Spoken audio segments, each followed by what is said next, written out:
प्रधानमंत्री ने हरित विकास और स्वच्छ ऊर्जा प्रौद्योगिकी के क्षेत्र में G7 देशों से मिलकर काम करने की अपील की।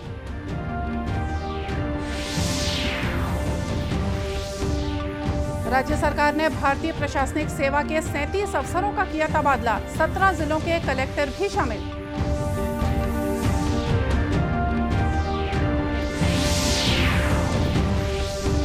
अग्निपथ योजना की भ्रांतियों को दूर करने कांकेर में संगोष्ठी का हुआ आयोजन।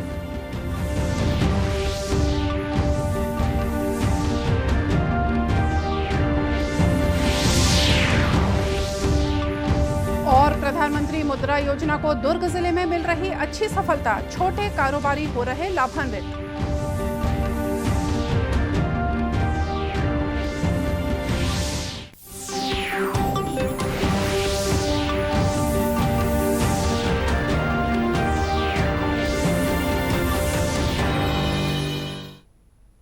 नमस्कार, आप देख रहे हैं दूरदर्शन समाचार। मैं हूं मोनिका शर्मा और आइए अब देखते हैं समाचार विस्तार से।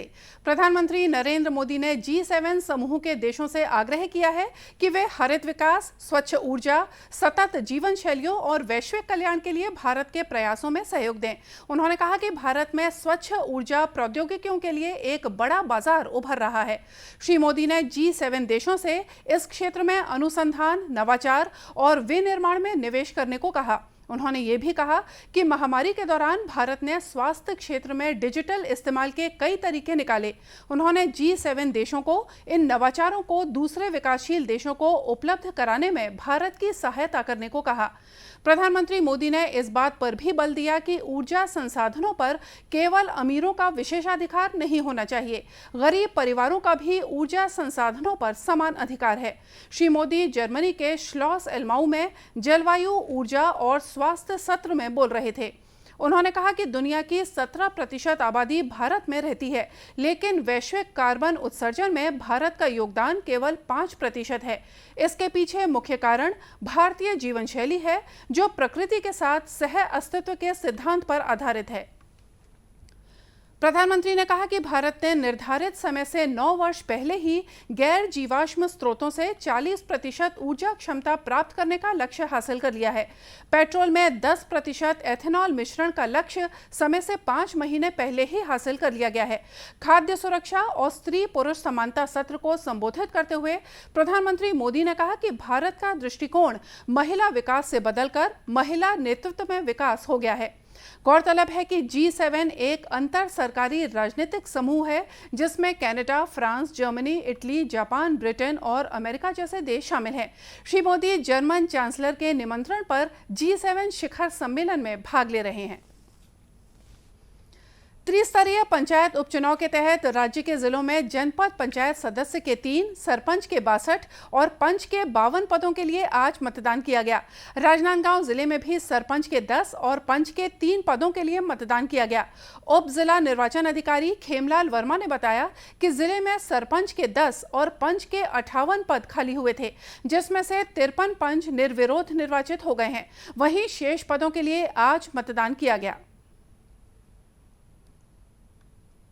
के निर्देश अनुसार त्रिस्तरीय पंचायतों के उप निर्वाचन, जहां पे सरपंच और पंचों के पद रिक्त हुए हैं, उन जगहों पर आज मतदान की कार्रवाई की जा रही है।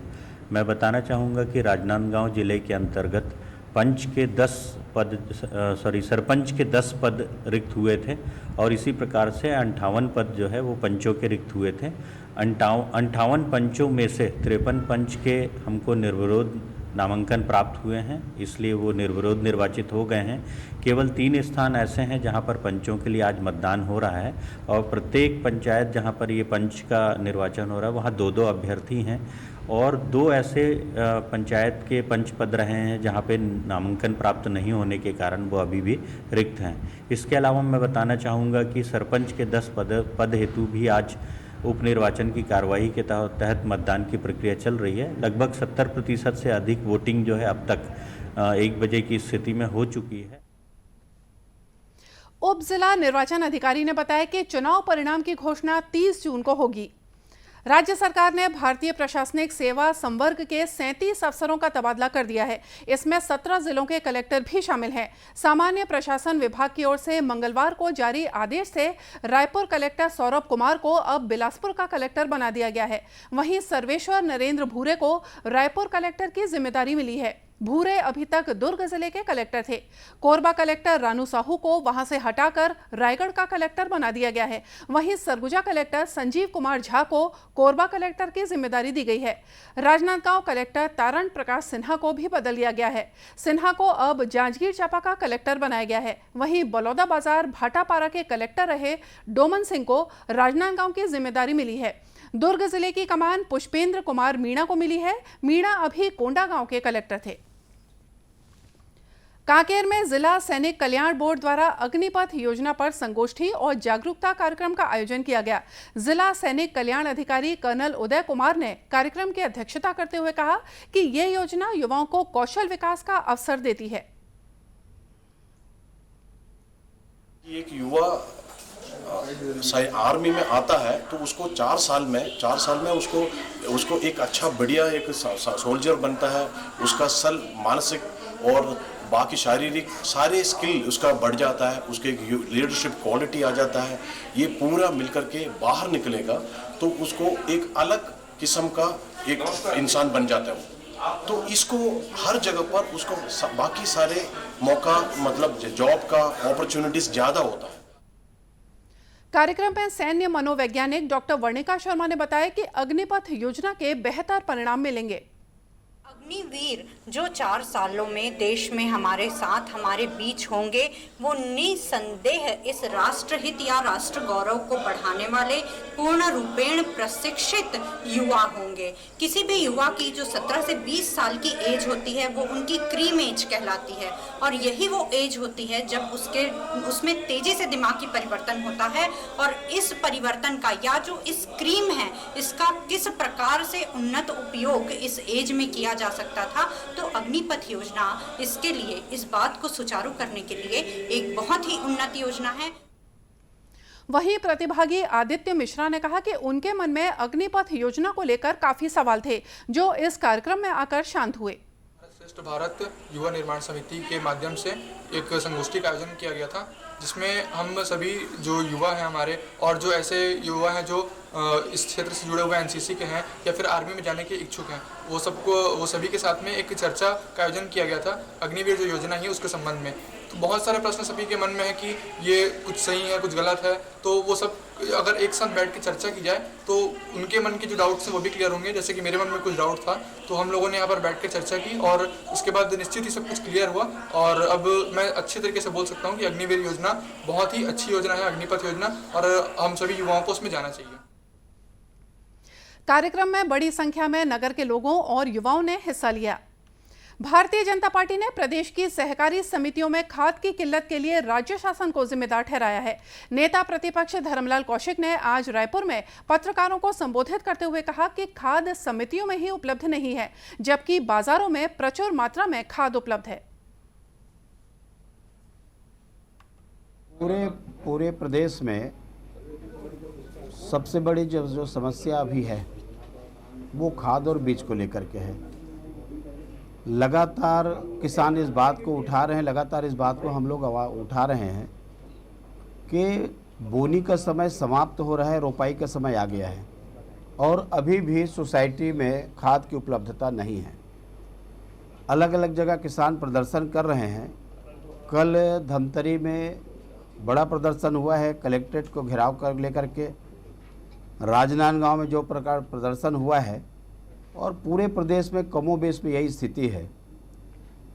बाज़ार में खाद उपलब्ध है लेकिन आखिर सोसाइटी में क्यों उपलब्ध नहीं है, इसकी जवाबदारी किसके ऊपर है? श्री कौशिक ने कहा कि बीते 15 वर्षों में सोसाइटियों को खाद संकट का सामना नहीं करना पड़ा था। उन्होंने कहा कि ये सरकार की जिम्मेदारी है कि सोसाइटियों में खाद बीज की उपलब्धता सुनिश्चित हो।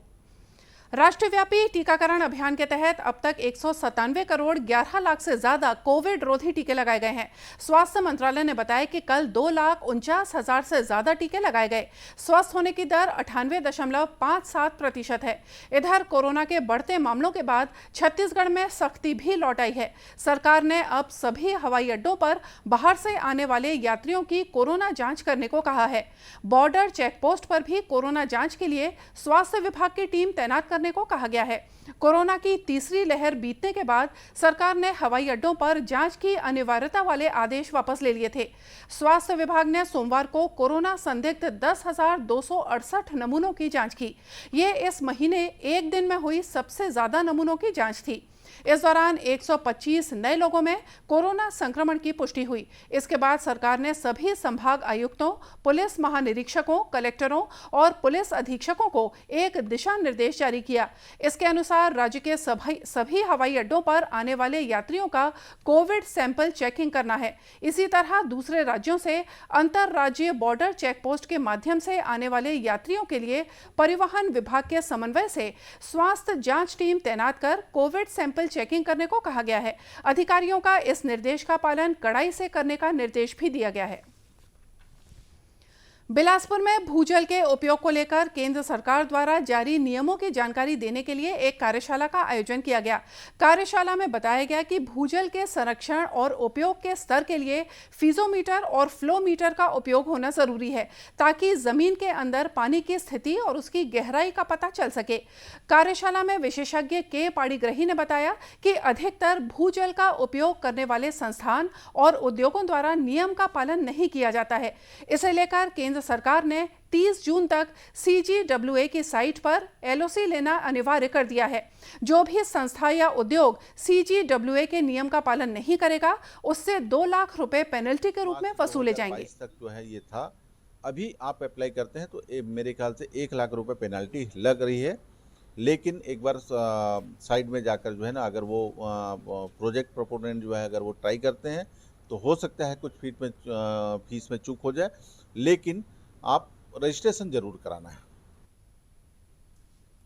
एक अन्य विशेषज्ञ शब्द लाट ने बताया कि 30 जून के बाद उनके संस्थानों और उद्योगों में डिजिटल फ्लोमीटर और फीजोमीटर लगाने का कार्य किया जाएगा। कि जो भी गवर्नमेंट की गाइडलाइन है उसको हर कोई फॉलो करे, हर कोई उसको इम्प्लीमेंट करे, ताकि जो जल की समस्या साउथ इंडिया में चेन्नई में आई थी वो अब हमारे प्रदेश में ना आए।